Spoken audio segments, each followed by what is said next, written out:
Muito bem, agora a nossa terceira questão da lista de mecânica. E veja bem, conforme está no livro, um dos livros apontados para o nosso edital, essa questão não tem gabarito, não é de múltipla escolha, ela está assim no livro. Eu resolvi colocar ela sem gabarito, eu poderia ter inventado um gabarito aqui artificial, mas o objetivo é que vocês façam a questão e não que vocês quase façam e chutem por proximidade, acabem acertando e achando que entendeu, tá? Chutar é o último recurso na hora da prova, é lógico. Se você não sabe como fazer uma questão na hora do concurso, você vai chutar, tá? Mas quando você está estudando, não. Quando você está estudando, você tem obrigação de fazer a questão, porque você tem tempo de olhar, você pode consultar, você pode tirar dúvidas. Vamos lá, eu resolvi não deixar a questão já pronta, eu só deixei o desenho da escada, do chão e da parede, porque um dos grandes problemas que vocês têm quando trabalham com corpos rígidos é no início do exercício. Começar é a parte mais difícil, que é colocar as forças de maneira correta. Eu já falei sobre a distribuição de forças na questão 2, no vídeo anterior a esse. Nesse aqui a gente vai falar sobre equilíbrio de corpos rígidos, então a gente precisa definir quais são as forças e como que elas atuam aqui nessa escada, que vai funcionar como uma espécie de alavanca, tá?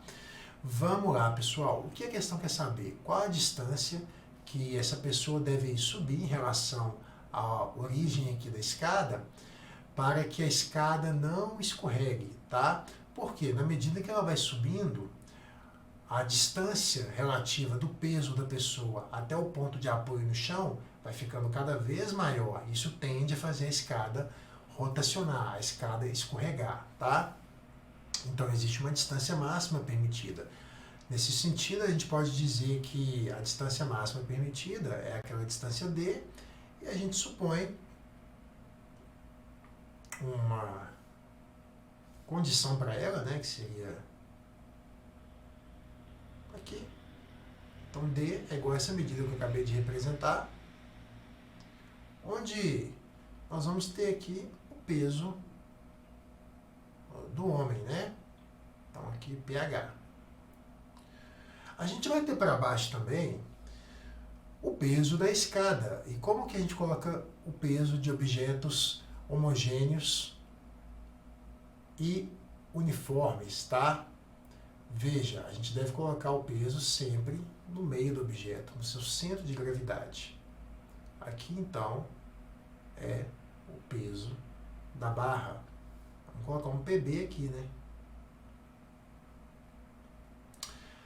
A barra está apoiada em duas superfícies, uma é horizontal e a outra vertical. A parede, que é a superfície vertical, está sendo comprimida pela extremidade da barra, e toda vez que uma superfície é comprimida, ela devolve com uma reação normal. Então aqui a gente vai ter a reação normal exercida pela parede sobre a barra. Então a gente vai escrever NP. Lá no chão, de forma análoga, a gente tem uma compressão dessa extremidade da barra na superfície aqui do chão, então o chão vai reagir com uma reação normal também aqui, e a gente vai chamar de NC, reação normal exercida pelo chão. Bom, por que a barra final, a barra, estou falando barra é a escada, né? Por que a escada não escorrega? Por que ela não desliza? Finalmente, porque existe aqui uma força de atrito que impede o seu escorregamento, tá? Então a gente vai colocar aqui um FAT, né? Agora a gente deve trabalhar as equações do equilíbrio. Essa escada está parada. Isso quer dizer que a soma de forças na direção x tem que ser igual a zero, bem como a soma de forças na direção y tem que ser igual a zero. Quais são as forças que existem na direção x? Direção x, pessoal, direção horizontal, tá? A gente tem uma força para a esquerda, que é a normal em P, e uma força para a direita, que é a força de atrito. Então a gente pode falar que a força para a direita tem que ter a mesma intensidade da força para a esquerda, porque afinal de contas, a soma das forças na direção x tem que ser nula, tem que ser igual a zero. Essas forças devem se anular, portanto, tem a mesma intensidade, uma vez que esse corpo está equilibrado. A gente vai considerar a mesma ideia para as forças em Y. Nós temos duas forças para baixo e uma para cima, né? E a força para cima, que é NC, ela tem que ser equilibrada pela soma das duas forças para baixo, que é o peso do homem mais o peso da barra. Até aqui tá indo, né, galera? Até aqui a gente está trabalhando a dinâmica. E a partir daqui, como que a gente vai conseguir finalmente resolver esse problema? A gente vai precisar considerar um ponto de apoio. E o ponto de apoio que a gente vai considerar é o contato que existe aqui entre o início da escada e o solo e o chão, tá? Pela definição teórica, forças aplicadas sobre o ponto de apoio não realizam rotação, momento, torque, tá? O apoio vai ser o ponto de referência. Agora vamos lá, algumas coisas devem ser consideradas. O comprimento da escada é de 6 metros, tá? E a gente considera aqui também o coeficiente de atrito igual a meio. Comprimento 6 metros. E agora a gente vai fazer o equilíbrio de rotação. A soma dos momentos tem que ser igual a zero. Isso quer dizer que o momento horário tem que ser igual ao momento anti-horário. Vamos lá, o que é momento? Repare que, em relação a esse ponto de apoio, nós temos uma força NP que está aplicada em um ponto na barra que é fora do ponto de apoio, portanto, essa força tende a jogar essa barra aqui para a esquerda, tá? Ou seja, fazer essa barra cair assim, ó, como se essa força estivesse como se essa força não, ela está empurrando a barra aqui para a esquerda e devido a ser um corpo extenso, a tendência é esse corpo apoiado aqui rodar no sentido anti-horário. Isso é momento anti-horário, caso você não sabia, né? Então agora você já está sabendo, então a gente vai definir aqui o momento anti-horário.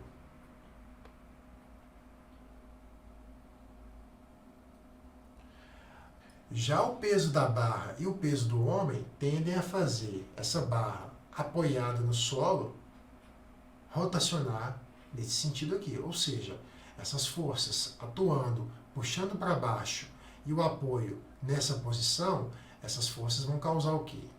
A barra está parada, ela está em equilíbrio, mas a tendência delas é causar o quê?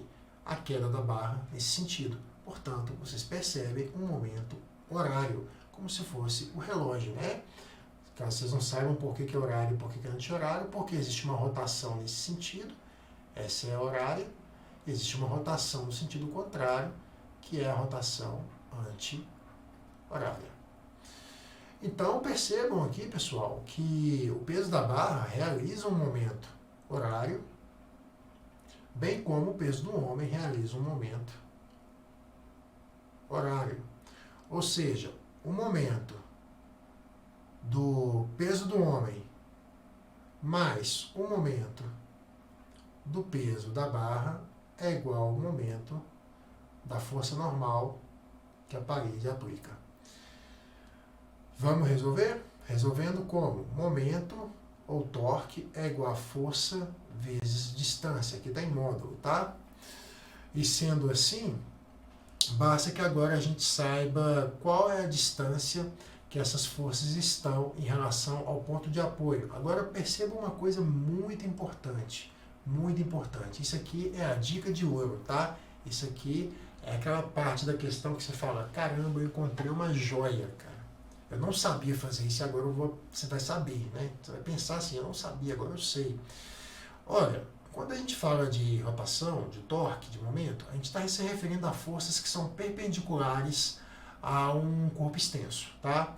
Então, por exemplo, observe nessa figura que nenhuma das forças aplicadas na escada são perpendiculares à escada. A escada é como se fosse um plano inclinado e as forças são ortogonais em x e em y, né? Ou seja, ninguém aqui forma 90 graus com a escada. Rafael, eu sou obrigado então a decompor essas forças que estão aplicadas na escada em componentes perpendiculares a ela? Você não é obrigado, você poderia fazer isso e eu vou começar a mostrar aqui para vocês o que seria fazer isso, só para vocês entenderem o tamanho do problema.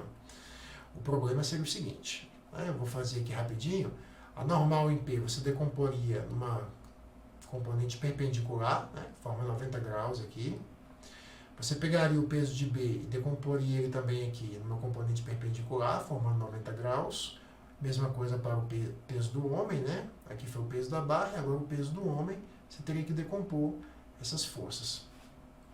Bom, basicamente é uma decomposição de vetores. Quem sabe fazer, pode fazer tranquilamente.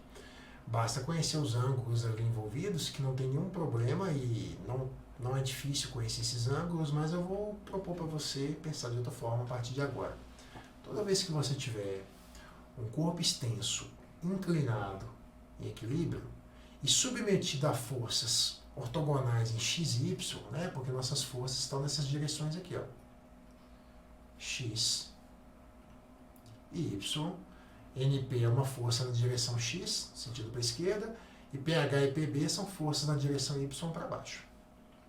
Basta que você trabalhe com as forças do jeito que elas estão, sem decompô-las, e ao invés de você medir a distância em relação ao ponto de apoio a partir da barra, você vai medir a distância em relação ao ponto de apoio a partir da projeção ortogonal a essa força. Eu explico. Olha só, NP é uma força horizontal.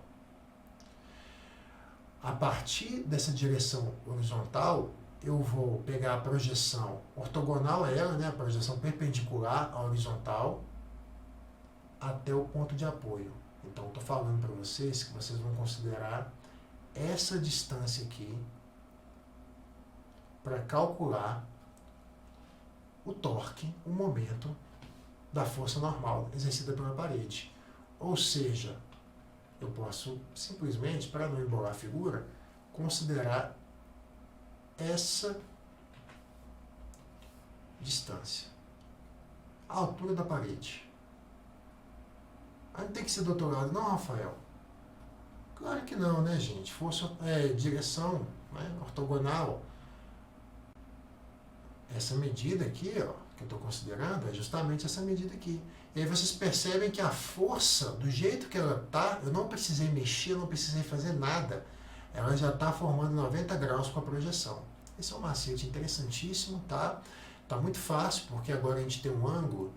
O ângulo aqui vale a θ, e fica muito fácil de ver que essa medida, essa altura aqui, vale 6 vezes o seno de θ, que está ali 0,80. Então aqui vai dar 4,8 metros. Mesma coisa para o peso da barra e para o peso do homem. Nós vamos pegar o quê? Nós vamos pegar as projeções ortogonais a essas forças verticais. Ou seja, eu estou falando com vocês aqui nesse momento de projeções aqui, ó. A projeção horizontal para o peso do homem, tá aqui, e a projeção na horizontal para o peso da barra, mais ou menos aqui. Ô, professor, como é que você vai saber então quanto que são essas medidas? Olha, do peso da barra tá fácil, tá? Porque o peso da barra tá na metade da barra,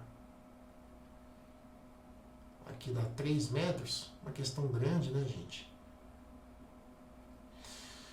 E o lado aqui que a gente está interessado é o cateto adjacente ao ângulo θ, né? Então, na verdade, 3 vezes cosseno de θ, 0,6, que dá 1,8. É o que eu quero. E aqui? E aqui, no caso do homem? No caso do homem, é D, que é justamente a hipotenusa, né, desse triângulo aqui, ó. Fecha um triângulo aqui para mim. Fechou o triângulo? Beleza, fechou o triângulo. Hipotenusa, cateto adjacente, que é o que eu quero. Porque a força é vertical, eu quero o cateto aqui adjacente, que é a projeção horizontal e que, portanto, forma 90 graus com essa força. Quanto que é essa medida? Ela está aqui, ó. Ela vale D vezes 0,6, que é cosseno de θ. Se você não sabe enxergar isso aqui que eu estou fazendo, por que foi 0,6, 0,6? Por que o doutorado foi 0,8? É porque você precisa rever um pouco seus conhecimentos de trigonometria no triângulo retângulo, tá? Maravilha! Agora vamos aqui aplicar força vezes distância, um momento para cada um. O momento aqui do homem vai ser o peso do homem, que é a força, vezes a distância, em relação ao apoio, a partir dessas medidas ortogonais que eu projetei, né? Então vai ser D vezes 0,6, mais, aqui ó, para a barra, o peso da barra, vezes a distância, 1,8, é igual a rotação, o momento, né, o torque da força exercida pela parede, NP, vezes, cadê você? 4,8. Maravilha, agora vamos ver os valores que a gente consegue encontrar, né? Porque NP é igual a força de atrito, e força de atrito é igual a coeficiente vezes normal. Não se esqueçam que força de atrito vale coeficiente vezes normal. Aqui normal, essa força aqui se refere. A força de atrito que a gente está se referindo é a força de atrito aqui no solo, né? Então, a normal aqui é a normal que o solo, que o chão faz aqui na barra, tá? Um conceito básico aí de tipo de força fazem você perceber isso rapidamente. Então, a partir daqui, a gente consegue calcular NP, né? Porque NC, que é a normal feita pelo solo, sai da soma dos pesos lá no começo do exercício, quando eu tinha definido as forças envolvidas. Pô, isso aqui está um aulão, né? Eu estou passando tudo aqui para vocês a respeito de equilíbrio dos corpos rígidos. Peso do homem, é só pegar a massa e multiplicar por 10. 600 newtons. Peso da barra, 20 vezes 10, 200 newtons. 600 mais 200 dá 800. 800 newtons. Então aqui ficou, ó, força de atrito é igual a NP, isso veio do começo do exercício. Logo vai ficar coeficiente vezes NC é igual a NP, ou seja, 0,5 vezes 800, 800 é igual a NP. NP dá 400 newtons. Então, vamos lá, peso do homem, resolvendo aqui agora o problema. Gran finale, hein? Gran finale. 600 vezes D vezes 0,6 mais 200 vezes 1,8 é igual a 400 vezes 4,8. Dá para cortar um tanto de zero aí, né? Tudo aqui é múltiplo de 100.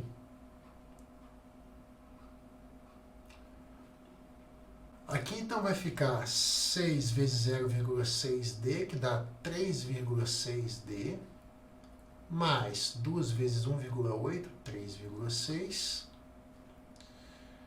igual a 4 vezes 4,8, dá 19,2. Então, 3,6D é igual a 19,2 menos 3,6, que dá 15,6. Pode conferir aí, tá? 15,6. Finalmente, a distância que esse homem deve estar máxima em relação ao ponto de apoio é 15,6 sobre 3,6 metros. Vamos escrever essa resposta em uma outra fração, tá? Vamos pôr aqui 156 por 36, e ambas são divisíveis por 12, tá? 156 e 36 são divisíveis por 12. Então, simplificadamente, quando você divide por 12 em cima e divide por 12 aqui embaixo, não tem problema fazer isso, você vai encontrar 13 sobre 3 metros, tá? Pegou em mim aqui, deixa eu ver, quase. Legal a questão, pessoal. Esse é o gabarito, essa é a resposta da questão, 13 sobre 3 metros. E é uma questão muito grande, muito longa, tem que analisar muita coisa, e por isso é uma questão maravilhosa de revisão para você. Está longe da SPSEC, está longe ainda, olha só, dá para você aprender tudo sobre equilíbrio de corpos rígidos. Presta atenção nos detalhes dessa questão, como que eu cheguei nas forças, como que eu escrevi uma normal em função da outra através do atrito. tá lá no cantinho. E principalmente como que eu consegui usar o método das projeções para calcular os momentos realizados por cada força. Eu não decompus nenhuma força em componentes perpendiculares à escada, tá? Eu peguei as forças do jeito que elas foram aplicadas na escada e projetei essas forças nas componentes perpendiculares a elas, tá bom? E aí foram as medidas aí da parede e as medidas do solo. Espero que vocês tenham gostado e entendido essa questão. E eu vejo vocês no próximo vídeo. E se você não entrou no grupo de exercícios selecionados ainda, é só clicar no link aqui da descrição e participar lá do grupo, onde semanalmente eu seleciono exercícios que tem tudo a ver com a prova da SpaceX. Espero vocês no próximo vídeo. Um grande abraço.